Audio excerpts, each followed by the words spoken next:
Hello, everyone. Dr. Vicky here, speaking to you from the Seeds of Transformation Healing Center. It's time for Taroscopes. We're going to be doing the Taroscopes for the sign of Gemini. That's Gemini Sun, Gemini Moon, Gemini Rising. This is a general look at the astrology of the month for your sign, Gemini. If you want something more specific to your chart, you would need to look into a personal reading. I do personal readings. I do hour and hour and a half personal readings. They are a combination of astrology, numerology, and the tree of life, the Kabbalah. They're very unique. Most people really enjoy them. They're very deep. A lot of information comes through with them. So if you want something a little bit more personal, that is available to you. There are links below for that. We're going to look at, and I also have out a more general reading on the Gemini energy for the year 2024. It's about 20, I think they range anywhere from 20 to 25 minutes, depending on the sign. I don't know. I don't, it varies. It depends on how chatty I get. And that is available. That's already out there, so you can check that out if you want the sort of year ahead look. But it isn't very specific, it's just general trends.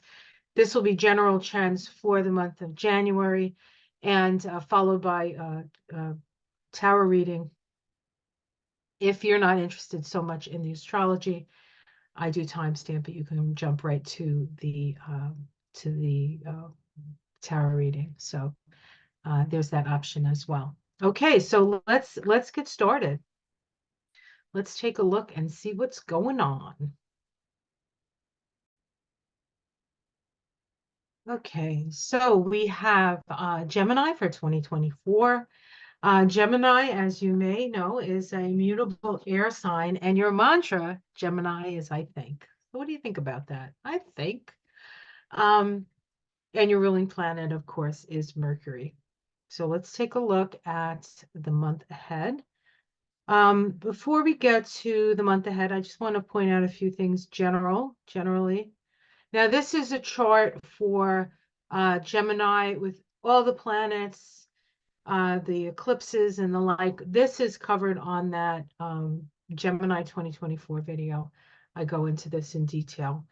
But I do want to point out that we have that the year that we're in, 2024, is an 8 vibration year.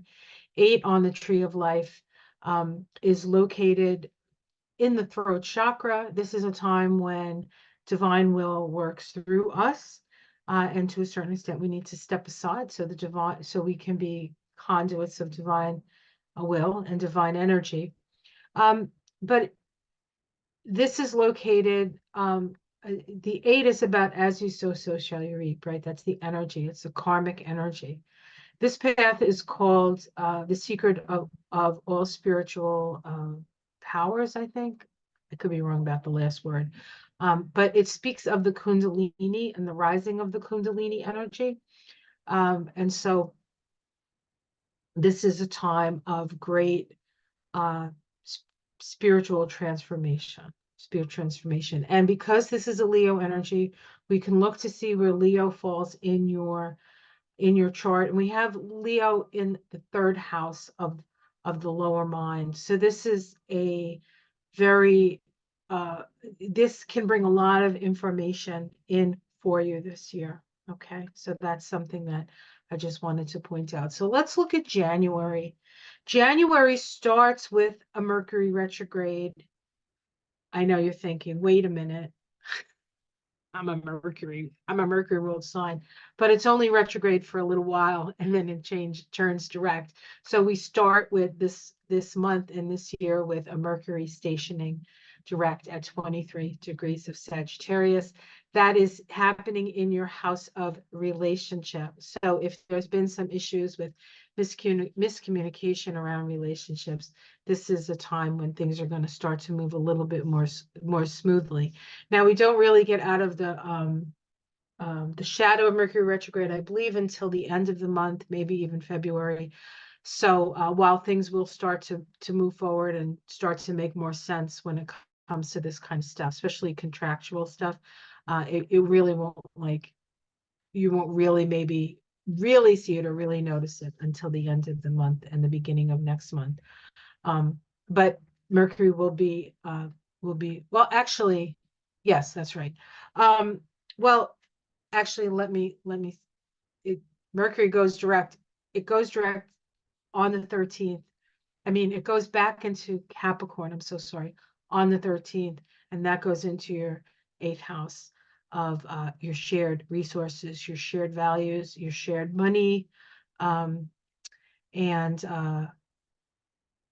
your emotions, your deep feelings. Okay, so but Mercury is in that area of the chart that deals with relationships. So how you relate to others is highlighted through the Mercury, your ruling planet, moving through this part of the chart. On the first day, we also have Venus making a last quarter square to Saturn. This is a crisis in consciousness. This is a reorientation. Venus at this point is in your 7th house, where Saturn is in your 10th house. So there can be some challenges within your relationships, especially your work or career relationships. But it's really about becoming an authority in your own life, perhaps, and standing up for what you know to be what's of value to you. It's less about what's of value to other people and more about what's of value to you. Although you still have to work with other people and try to work with that energy with them. So you're not cutting people off necessarily, but you're standing up for what you know to be of true value. On the 3rd, we have Mars move into Capricorn. This is your 8th house. There's a lot of energy in your 8th house. Your 8th house is other people's money. Your 8th house can be taxes. It can be money from not hereditary. What's the word I'm looking for? Somebody passes away and you get some money, like that kind of thing. I for some reason that word always escapes me. Every time I have to think about it, it goes away. So that. Also a good time to double check your taxes, especially when Mercury direct goes into Capricorn. Review any kind of things where you're sharing with money with other people and the like. We have a new moon in that place on the tree of life as well. New moon in Capricorn. If you're looking to borrow money or if you're looking for somebody to invest in something for yours, this could be an opportunity for that with that new moon in Capricorn in that 8th house. Week 2, we have Mercury square Neptune. This is on the 8th. This can create some confusion.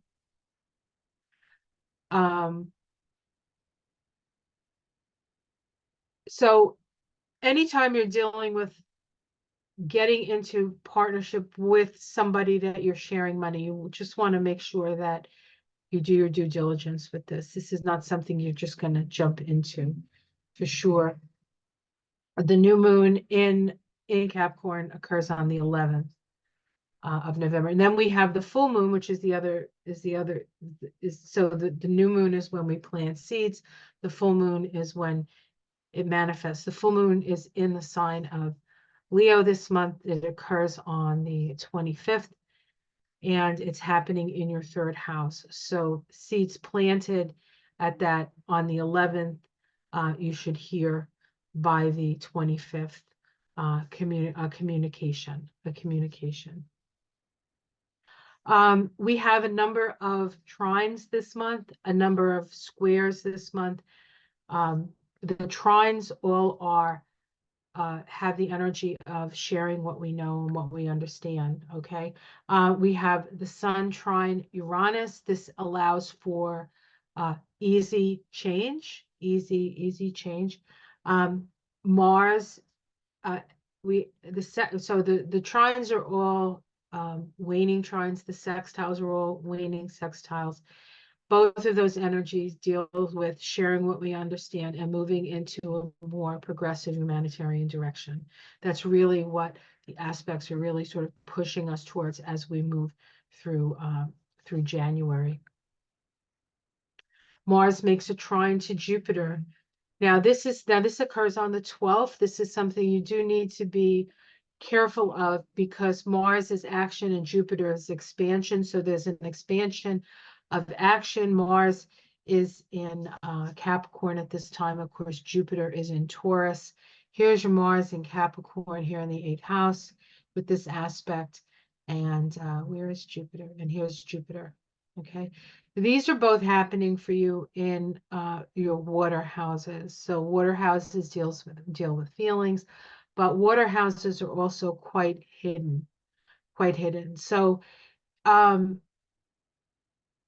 could be behind the scenes stuff happening with this. Now, if you're aware of what's going on and it's behind the scenes and it's happening that way and well, it's happening that way because that's where the energy lies. But it could also be happening behind your back, right? So you just need to be aware, like you could be aware of it, that's fine. What's going on, the expansion of finances here, moving money around, right? You could be aware of that. But some Geminis will be it depends, if you're on the up and up Gemini, you're certainly able to do this. That's fine. But if you're kind of a criminal Gemini, there's money moving around here.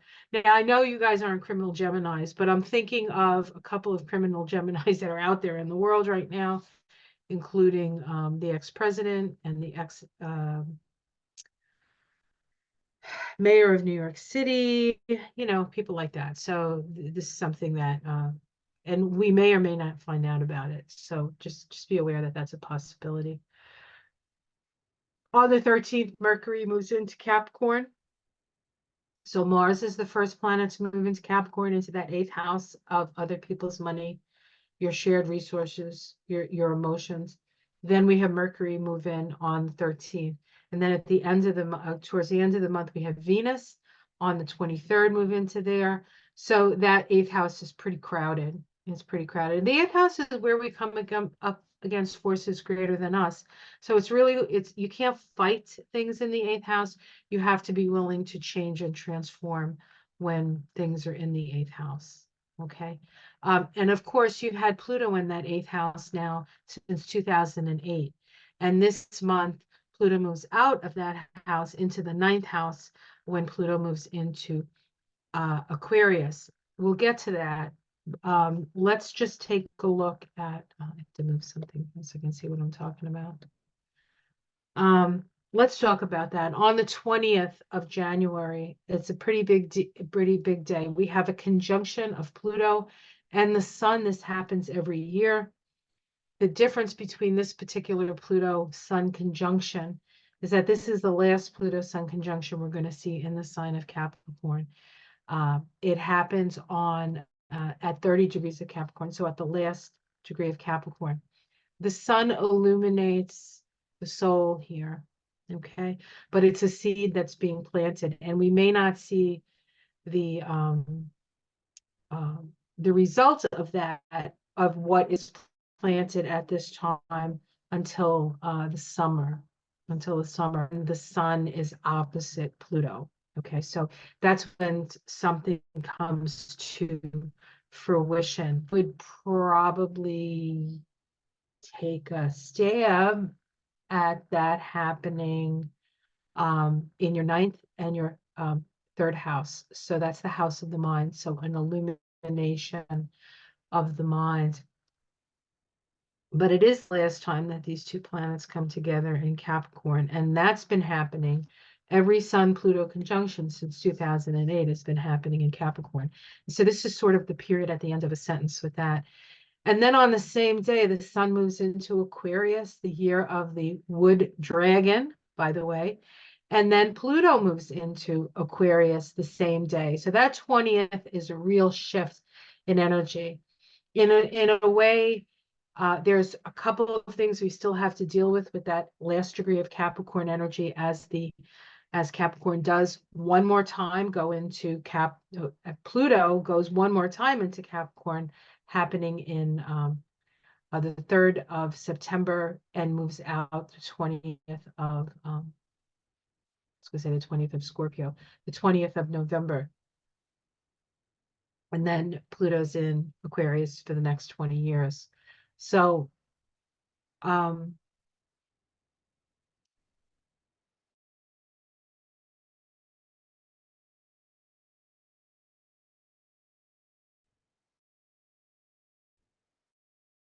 there's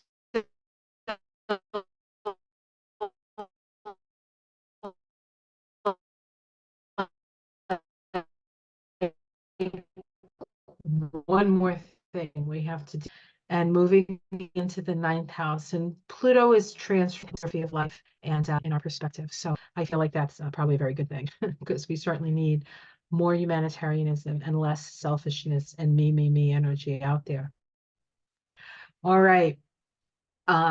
Venus then moves into Capricorn.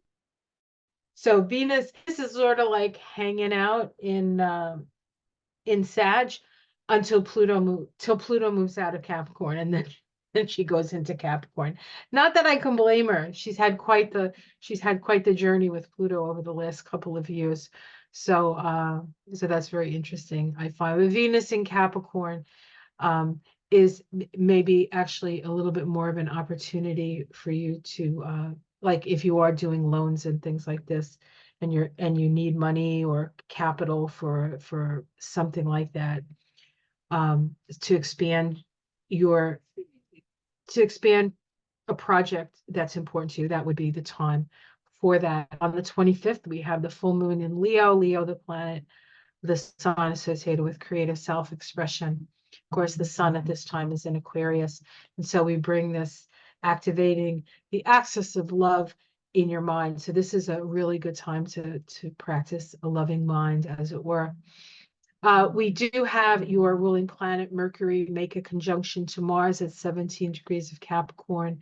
That's happening on the 27th, and that is happening in your 8th house as well. So this is another conjunctions are always like starting points, and this conjunction will not come to its fruition until a year from now. So things that you're planting now, you're planting a lot of seeds with other people that will come into fruition 6 months down the line, a year down the line. So this is really about sort of planning for the future for you. And that needs to be a focus this month for you. At the last week, we have Venus making a lovely sextile to Saturn, Mercury making a trine to Uranus, and Venus making a trine to Jupiter. What does that all mean? Well, the Venus sextile to Saturn speaks to sharing our values and the need for progressive change. The Mercury trine Uranus is direct connection between your higher mind and your lower mind. So this is a time when we could be inspired by things. Uranus is also a planet of change. And so if there's something that you've been having trouble changing your mind about, this would be the time when it gets a lot easier. So you might actually find yourself, in this place where you're like, no, no, no, no, no. And then one day you wake up and you're like, wait a minute. Yes, that's it, right? End of the month. And then the waning trine to Venus and Jupiter, there's a lot of optimism with that. And you do have to be aware of your resources with that. So just yes, but yes with caution, right? Yes with caution. And then the last thing that happens at the end of the month on the 29th, we have Mars make a waning trine to Uranus. Mercury and Mars are moving together, and so they're going to be activating the same planets. One activates and the other one activates.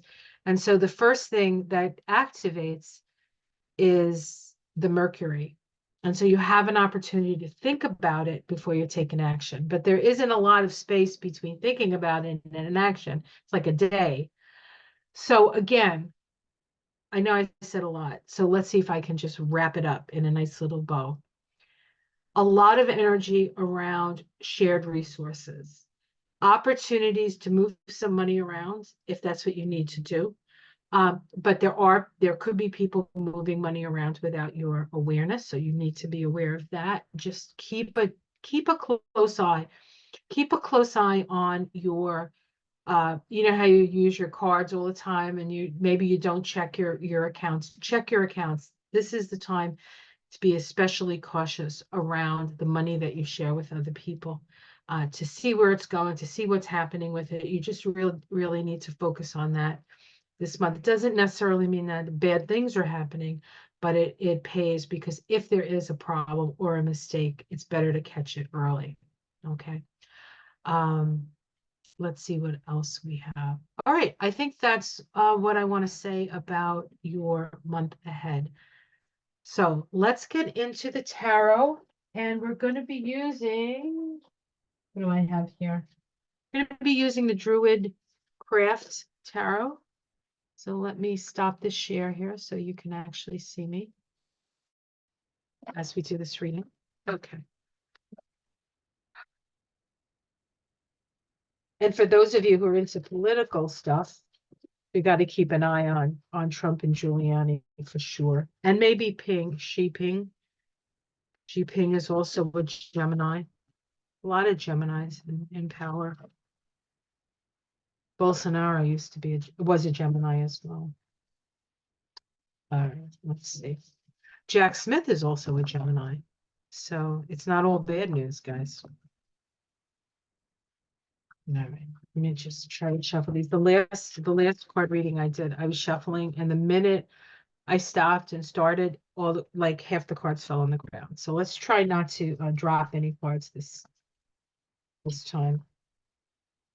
I need to set myself up in a little better space. But I love this little cubby because I have the planets above me, and I feel like this is my Airy, and I'm an eagle looking out with the world. Okay, let's see what we have here. Speaking of the world, so this is about something coming to an end, but it's also an energy of manifestation. So something at this point is being manifested. You are manifesting something, and that manifestation brings a cycle to an end. Brings a cycle to an end. Let's see what's challenging that. Resources, trying to balance your money. Okay, how do I balance my money? How do I stay? How do I balance the money even though there's a lot of emotional tumult around me? Underneath it all, we have the Princess of Swords. Now, it's an interesting card to have underneath it all because it requires you to really pay attention to the wind, so to speak. Listen, keep your ears open for things being said or signs and symbols. It's asking you to be aware because there could be there could be a bit of a spy in the camp energy here. So you definitely want to be aware of what's going on. In the past, we have the high priestess, the high priest. This is not a priestess. This guy has a big beard. This is the high priest or the Hierophant in other decks. And this is about listening to the small, still voice within. This also indicates that in the past, you might have had a position of power, a position of power. And it really is about a lot of practice listening to that voice. The voices in your head. In the sky, we have the King of Pentacles. So this is with all of the energy in your 8th house. If you do not have a financial advisor, this might be a good time to get one. You want to plan for the future, you need this guy. You need somebody who understands money. Okay? You need someone who understands money, how hard you work for it, and what you want to do with it. in the immediate future, which is generally the energy of the month. We have the King of Swords. So everything that you do needs to be on the up and up this month, because things are being looked at very, very closely. Now, for those of you who watch me, I wouldn't worry too much about this, but if you're a criminal, this might be, again, justice. All right. I try not to bring in the political, but it's really hard sometimes with the Gemini readings. How it's seen from the outside, that you're burdened, you have a lot of responsibilities, and maybe it's time for you to unburden yourself a bit. See your domestic situation. Yeah, transformation. Things are changing for you. There are things that you need to let go of, and that's okay because you're at the end of a cycle. Remember, the first card to come up was the World card. This could also mean you could inheritance. That's the word.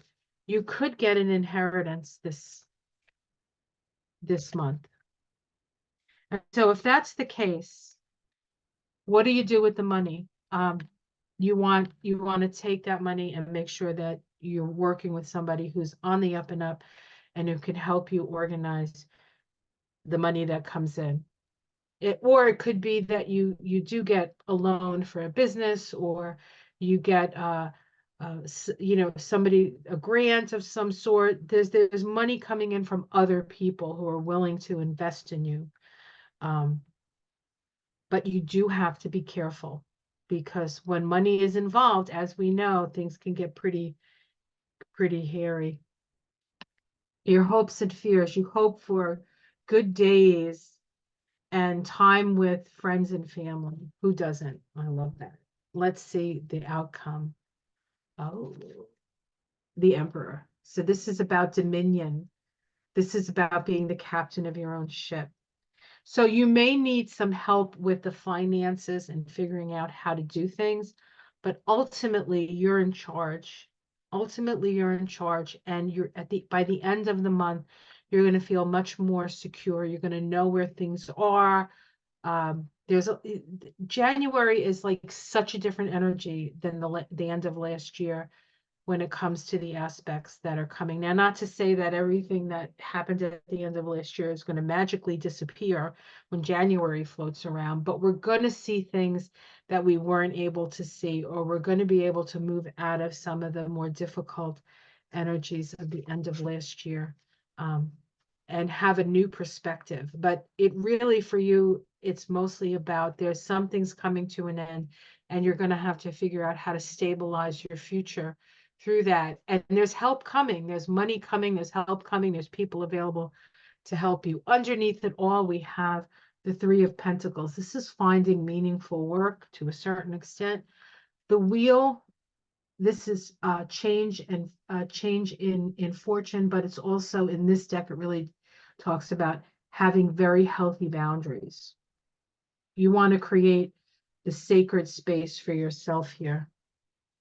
And there is going to be some people not too thrilled. Now, if you do happen to get some money through inheritance, there's always a little bit of this, right? Always a little bit of fighting. Mom loved you more than she loved me. I took care of mom and you went off. You're the prodigal son, all that stuff. So be aware that not everybody's going to be on the page with you. But again, it's important that you have those healthy boundaries and be very circumspect, because there could be somebody out there who doesn't have your best interest at heart. So that's what I want to say about these cards. All right.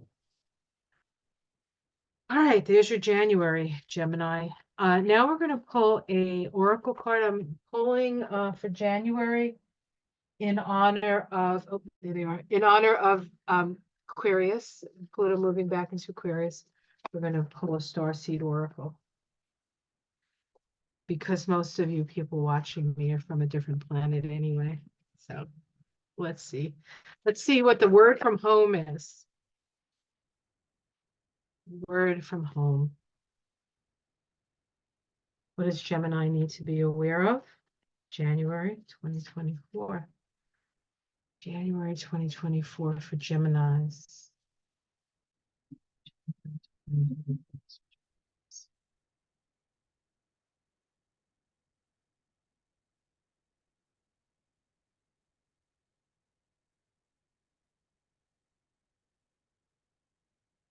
Child of the cosmos.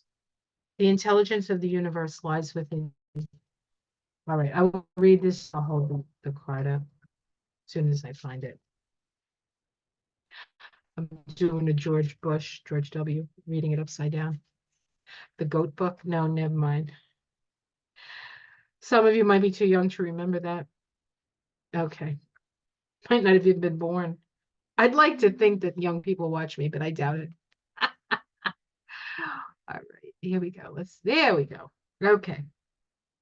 There is a mysterious force that governs all of life, the intelligence that tells flowers when to bloom and tides and seasons when to come and go. That intelligence is within you too. It was there before you drew your first breath, and it will be there well beyond your last.